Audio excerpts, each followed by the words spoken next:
Good morning. Today's date is September 30th, 2014. We're up at Millerton Lake with a 2014 Starweld 20 Pro, 20-foot all-welded aluminum fishing boat with a 150 horsepower Mercury outboard. Boat is equipped with full hydraulic steering. Comes factory with a fish finder.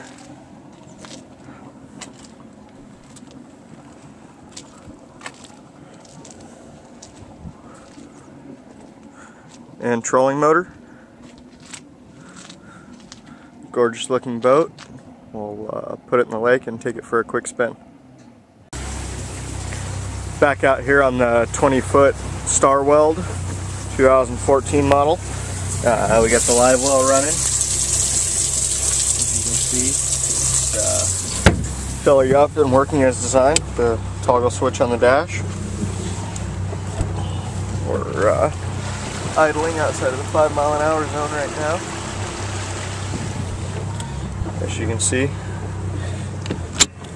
controls shift effortlessly, both forward and reverse.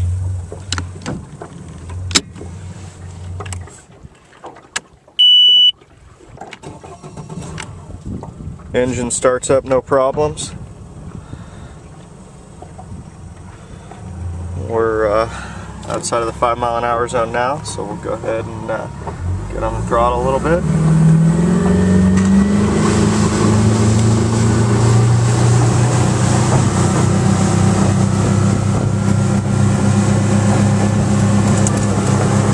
Boat runs great, steers nice and smooth with that hydraulic steering.